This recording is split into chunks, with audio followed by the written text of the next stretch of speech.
Olá, sejam muito bem-vindas e bem-vindos a mais um episódio de Ipsos Vodcast. E hoje a gente vai falar de um tema muito relevante para essa contemporaneidade que a gente vive, que é o contexto no qual nós, as empresas e as pessoas estão inseridas e a empatia. E para isso a gente tem duas convidadas muito bacanas. Gabriele Pimentel, da Mondelez, seja muito bem-vinda. Se você pudesse apresentar um pouquinho. Eu sou a Gabi Pimentel, hoje trabalho na Mondelez como gerente de categoria Insights para categorias de biscoito e cakes and pastries. Miriam Steinbach, que lidera a nossa service line aqui na Ipsos, de compreensão do mercado. Se você pudesse apresentar, por favor. Bom, então eu sou a Miriam Steinbach, diretora da área de MSU, que é a área que olha a marca do ponto de vista mais profundo, mais estratégico, dos planejamentos de mais longo prazo. Muito bom. Pessoal, eu queria começar com uma pergunta mais para a gente tentar conceituar esse tema que parece uma amplitude muito grande. Acho que um dos inegáveis legados que a pandemia nos deixou, felizmente, é que não adianta mais a gente, como empresa e como marca, por exemplo, nos importarmos só com os nossos consumidores ou com os nossos shoppers. Eu acho que passou a ser escancarada a necessidade da gente entender as pessoas. Quer dizer, uma mudança bastante relevante nessa nossa atividade diária. Eu queria saber como vocês veem essa mudança e por que isso de fato é relevante dentro das empresas. Acho que você fala bem, né? São as pessoas, são humanos. Né? Na Mondelez a gente não chama marketing só de marketing, a gente chama de humaning. É a ideia de você entender o ser humano e o contexto. Não é só o ser humano dentro de uma ocasião, ou do consumo, ou da compra, mas num contexto mais abrangente. E o ser humano não é só aquela pessoa que acessa o nosso produto e consome o nosso produto, é também quem produz o nosso produto. Então, somos nós, funcionários da empresa, são nossos fornecedores de ingredientes, são os nossos caminhoneiros, são o nosso time de merchan e tudo isso em prol do chefe, que o chefe é o consumidor. Além, obviamente, do varejo, que é nosso parceiro, a gente depende deles, do meio ambiente, que precisa ser olhado com todo cuidado para que isso seja um crescimento contínuo e sustentável. Bom, acho que tem algumas coisas importantes nessa visão da Mondelez, que eu acho que a primeira é olhar para o contexto. Né? A gente já está aprendendo que, especialmente com a pandemia, 50% das escolhas dos consumidores se explicam pelos tradicionais drivers emocionais e funcionais. Mas a outra metade da história é o contexto, no que você está inserido, quais são suas preocupações, quais são suas angústias, como é que você está vendo a questão de preços, como é que teu bolso está pesando naquele momento, se você tem um filho que está com dificuldade na escola, né, se a questão da violência é muito importante para você, enfim, tudo isso vai construindo a tua escolha. Eu acho que a outra coisa extremamente importante é a construção dentro das empresas de uma cultura de empatia, né? Empatia de marca não pode ser uma coisa só que aparece para fora, ela tem que estar dentro das empresas, construída nos alicerces da empresa. Esse 50% que você cita de importância de contexto, ele parece... para mim é uma novidade isso, ele parece muito alto. Isso é uma mudança? Esse percentual era mais baixo?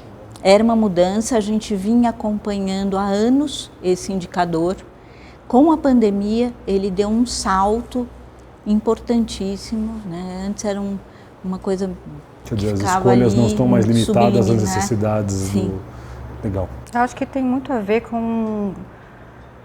Acho que uma sensação geral global de que há mais problemas para se resolver do que um governo consegue resolver. E aí volta para as empresas que se beneficiam, né, do comércio, os stakeholders, todo mundo, né, se beneficia, assumir esse papel de fazer algo para resolver problemas que antes esse é problema do governo, etc. e tal. Eu acho que acho que o consumidor tem que cobrar mesmo. E eu acho que as empresas têm que se colocar e pensar na cadeia como um todo e na sua responsabilidade como produtora e como dentro de uma cadeia, de uma sociedade Como é que isso vira verdade dentro da Mondelez, Gabi? Porque eu fico pensando, acho que no dia a dia você tem tantas urgências que são mais ligadas ao negócio, à distribuição, o share, a venda. Né?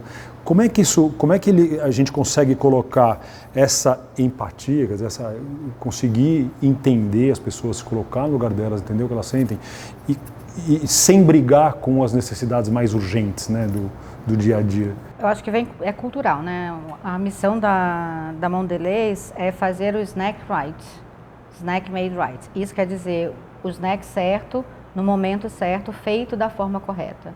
Quando a gente fala feito da forma correta, é pensando em toda a cadeia produtiva e também no consumo final. Então, por exemplo, uma coisa que é muito importante para a gente, que traduz no dia a dia, a gente sabe que a obesidade infantil é um problema cada vez maior, tanto no Brasil quanto no mundo todo. Contexto.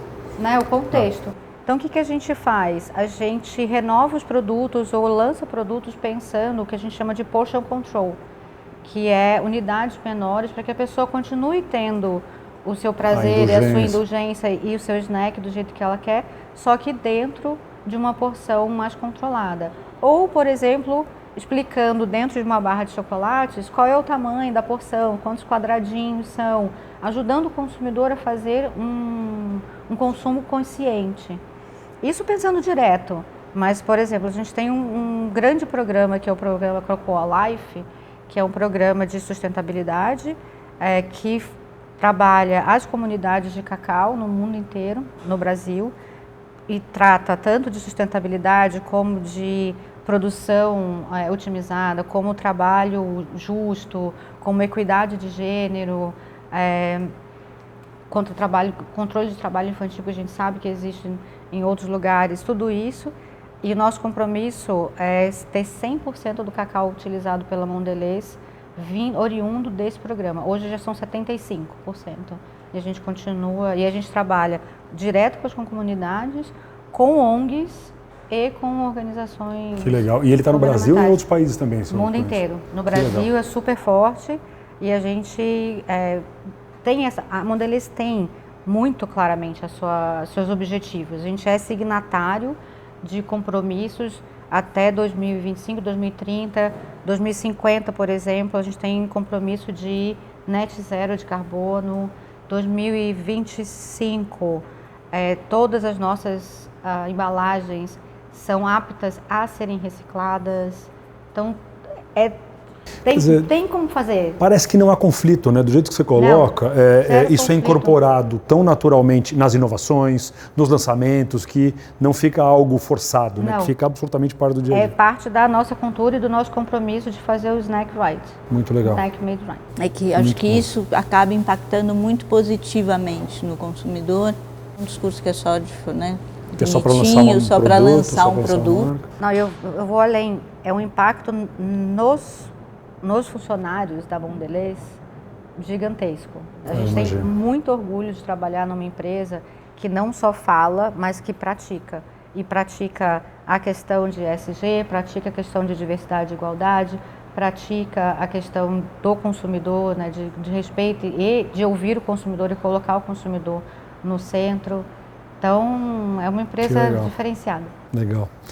Miriam, quais são as ferramentas que você tem visto para a gente conseguir monitorar essa compreensão, né? Porque ela parte de uma necessidade básica que eu preciso entender o que está acontecendo. E como a Gabi colocou, não só com o público interno, mas também com o público externo e stakeholders. Né? Quais são as ferramentas que você A gente tem trabalhado bastante em programas de empatia junto com os nossos clientes e parceiros, né?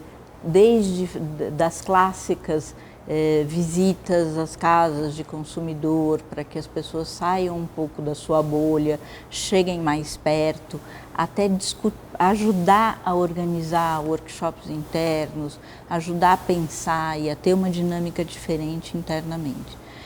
E do ponto de vista do entendimento do produto, o que nós estamos implementando no entendimento das marcas é exatamente medir como é que os drivers de contexto estão entrando e estão pesando em cada marca, em cada categoria e como ativar esses drivers mais eficientemente. E quais são as ferramentas que a Mondelez em particular utiliza? A gente tem algumas ferramentas e podem variar de pesquisa, né, geração de insights, muito uso de entendimento de tendências. A gente tem uma plataforma global, um time global, só focado em entender as grandes tendências de contexto e depois aplicar essas tendências, que a plataforma chama Foresights.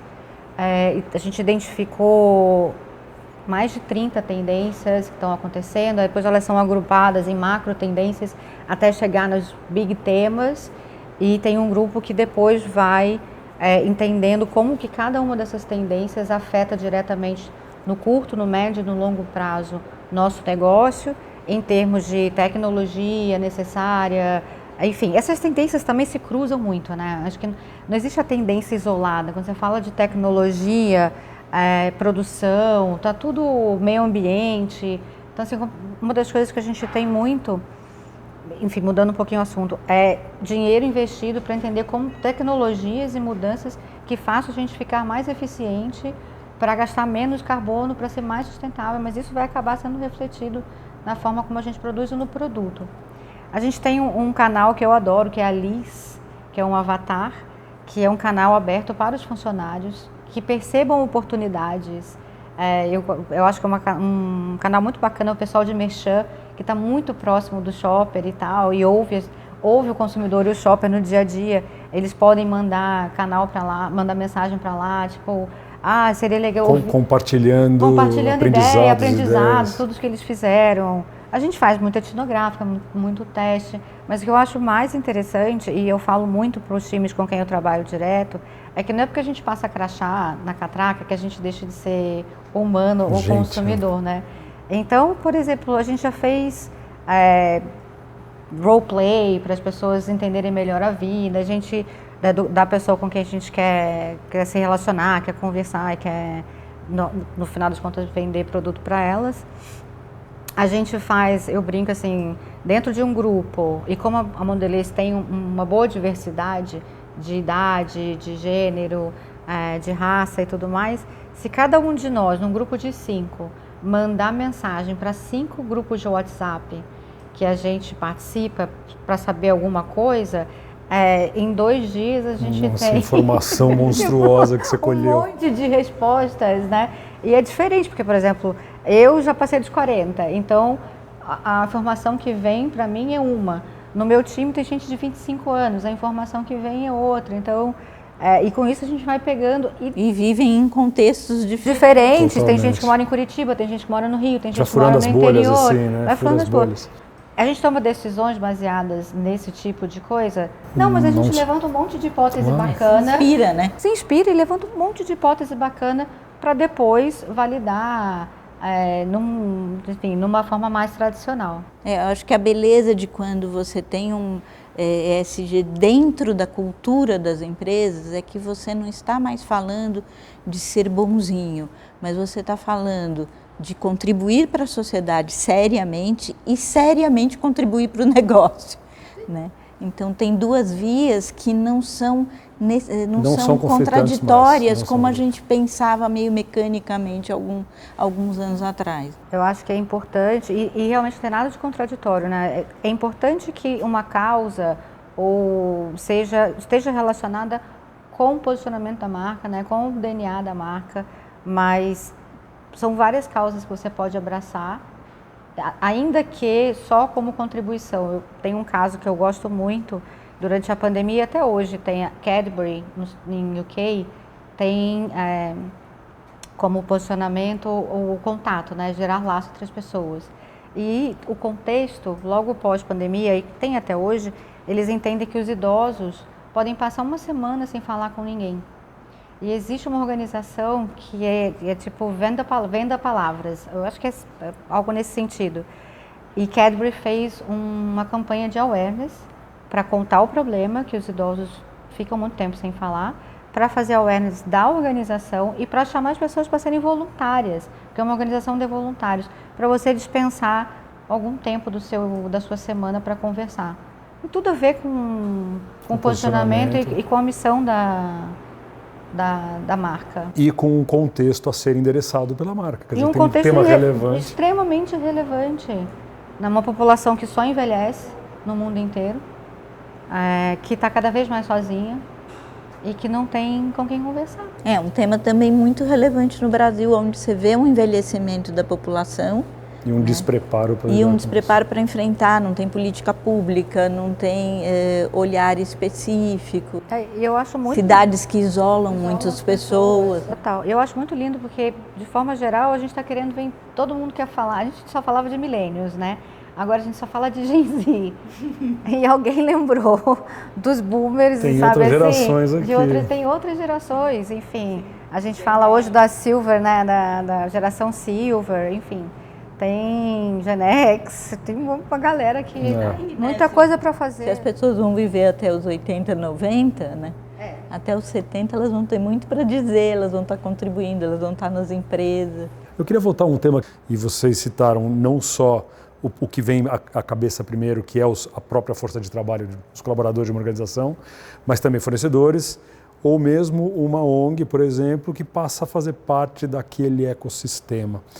Como isso afeta o trabalho das pessoas no dia a dia, de vocês no dia a dia, considerar esse novo micro-universo, essa segmentação da sociedade dentro de casa, tão próxima? Mas é muito bem-vindo o ecossistema, a ideia de ter um ecossistema, porque uma empresa sozinha não consegue resolver tudo.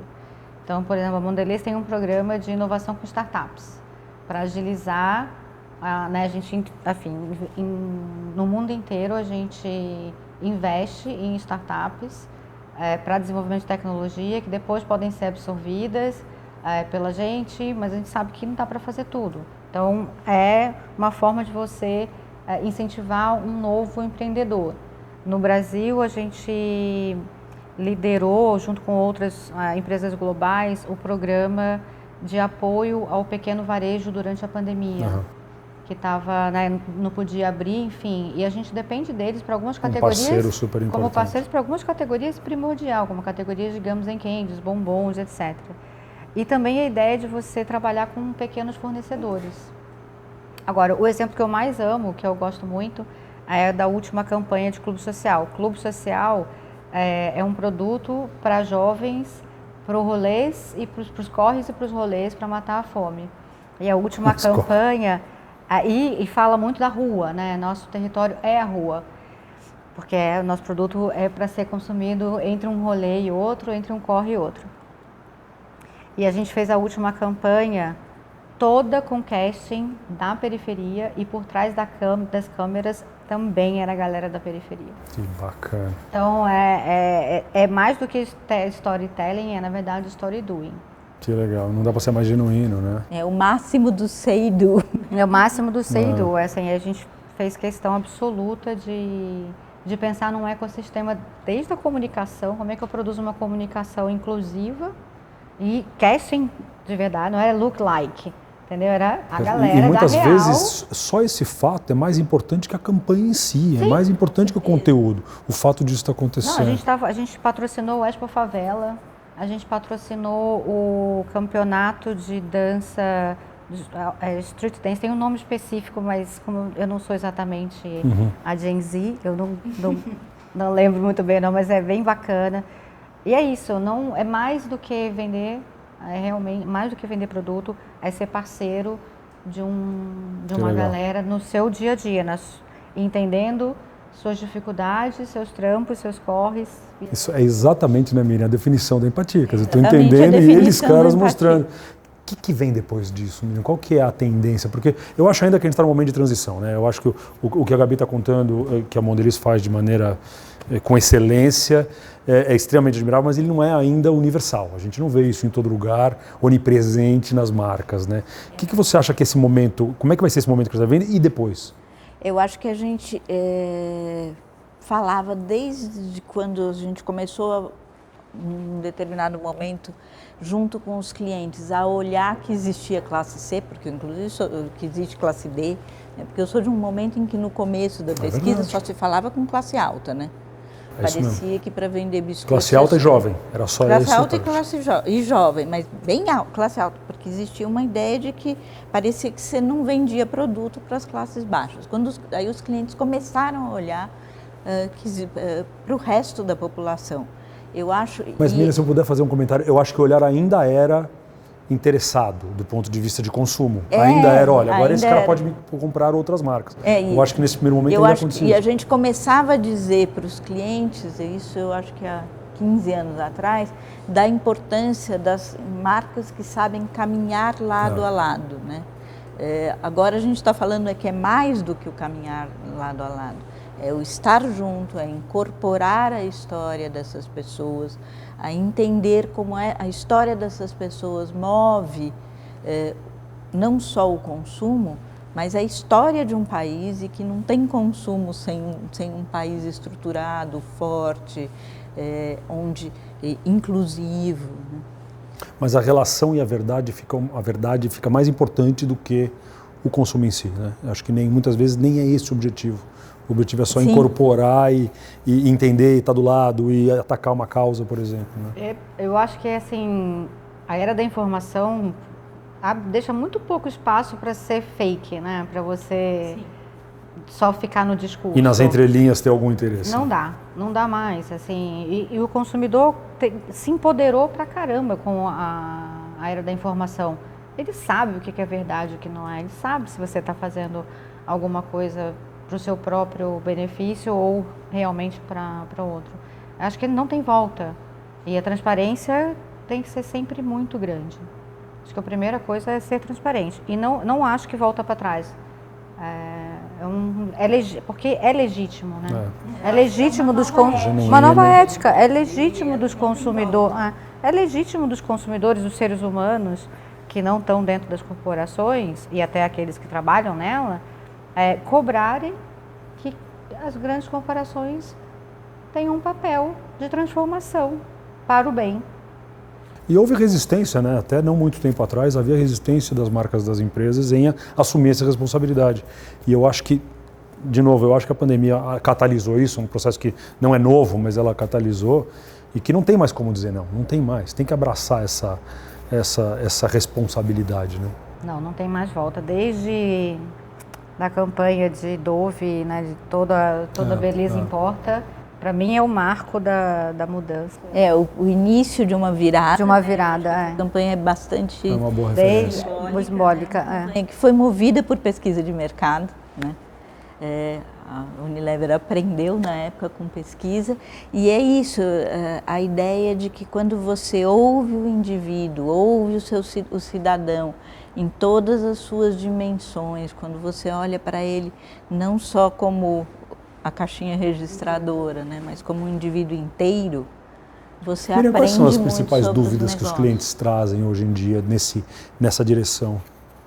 Eu acho que tem grandes perguntas hoje em dia sobre posicionamento de marca no novo contexto. Muitas perguntas sobre aquilo que eu fazia antes, ainda vale? A segmentação que eu tinha, ainda vale? Será que aquilo já não foi quase apagado pela pandemia? E em muitos casos foi. Em outros a gente descobre que ganhou outras nuances, mas que o fundamento está lá ainda, né? Porque existem motivações que são fundamentais, humanas, mas algumas coisas se modificaram sem volta e os clientes estão retornando para perguntar aquilo que eu sempre fiz, aquela segmentação que eu sempre usei, aquele estudo que valia 5 anos, o comportamento será que eu assumia como verdadeiro. A pandemia é divisor de águas, sem dúvida nenhuma, e a gente ainda está no comecinho da mudança. Eu também acho que é uma transição. Ainda tem muita coisa para mudar, muita coisa para mudar. Não só do ponto de vista de consumo, do ponto de vista social, econômico, enfim, ético, de valores humanos. Mas é promissor, não é? Quer dizer, o momento que a gente está é quase um novo começo estimulante, né?